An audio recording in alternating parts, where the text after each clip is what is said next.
Everyone envied their life.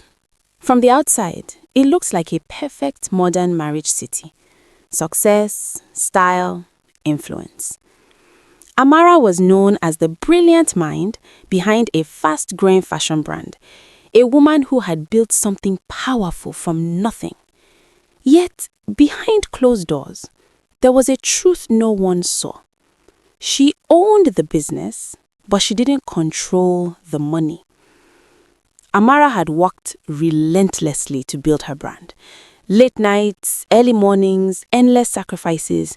She poured herself into every design, every deal, every relationship that helped her grow. In a fast-moving city where ambition defined survival, she had proven herself. Her boutique became a destination. Her name carried weight, and her story inspired many. She wasn't just successful, she was respected. Then, Daniel came into her life. He was everything she didn't have time to be. Calm, strategic, financially sharp. Where she moved with instinct and creativity, he moved with structure and calculation. He understood contracts, expansion plans, financial systems. When he offered to help manage the financial side of her growing business, it didn't feel like control. It felt like balance, like partnership. And so, she trusted him. At first, everything improved. The business scaled faster, profits increased, operations felt smoother. Their lifestyle elevated. Luxury apartments, exclusive events, designer wardrobes. They became that couple people admired quietly and talked about openly. It looked like a perfect alignment of love and ambition. But slowly, something began to shift. It started with small things, needing approval for certain transactions, delays in payments, explanations required for expenses she once handled freely. Daniel always had a calm reason. Just structure, he would say. Just organization. And because things were still working, she didn't question it deeply. But structure slowly became restriction. Amara began to notice that decisions weren't hers anymore, not fully. Even her own staff started going through Daniel for approvals. Meetings shifted, conversations changed. Without realizing it, she was becoming less present in the very business she built. Still, she told herself this was normal. Marriage meant adjustment. Partnership meant compromise. Until one day, something small cracked the illusion. A supplier called, frustrated about a delayed payment. Amara tried to resolve it quickly, only to realize she couldn't authorize the transfer herself. She had to wait. She had to ask. And when Daniel questioned her about it later, his tone wasn't collaborative. It was corrective. That moment stayed with her. For the first time, she asked herself a question she had been avoiding. Why did she need permission in her own business? From that point, she started paying closer attention.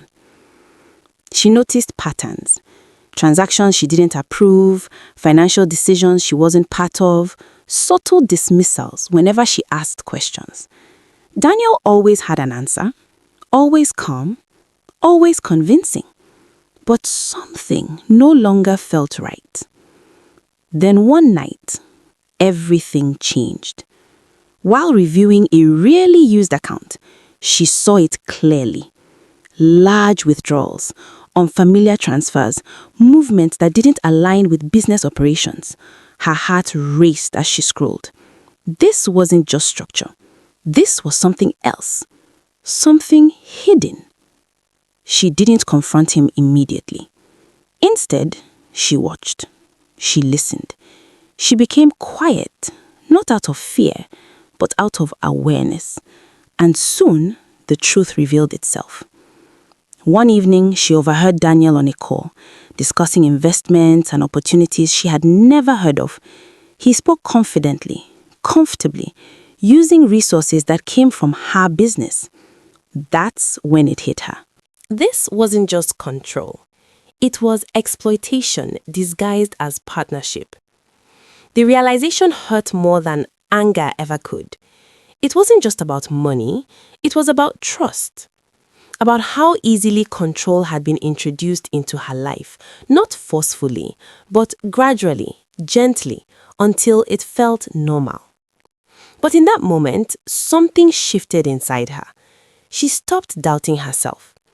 Instead of reacting emotionally, Amara chose to act strategically.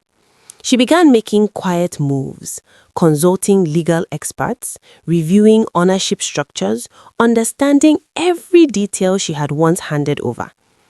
Step by step, she started reclaiming what was always hers. It wasn't loud, it wasn't dramatic, but it was powerful. Within weeks, the system changed. Accounts were restructured, access was restored, control returned to her hands, not aggressively, but deliberately. And Daniel noticed. When he confronted her, asking why she hadn't informed him, she saw the irony clearly. For the first time, she didn't feel intimidated, confused, or uncertain. She felt grounded. She didn't argue, she didn't raise her voice, she simply stood firm in her decisions. Because the truth was no longer hidden. Their marriage didn't collapse overnight, but it changed permanently. Something essential had been broken, not just trust, but the illusion that control could coexist with respect. Amara returned fully to her business, but this time differently. Not just as the visionary, but as the authority, as the owner in every sense, not just in title, but in power. And with that came clarity. She realized that success isn't just about building something valuable, it's about maintaining ownership of it, emotionally, financially, and personally. She understood that love should never require silent surrender, and partnership should never feel like quiet permission. What she lost wasn't her marriage entirely, it was the illusion that things were balanced when they weren't. What she gained was something far more important: awareness. Because control doesn't always look aggressive. Sometimes it looks like help, like care, like support, until one day you realize you've slowly given away more than you intended. Amara's story isn't rare.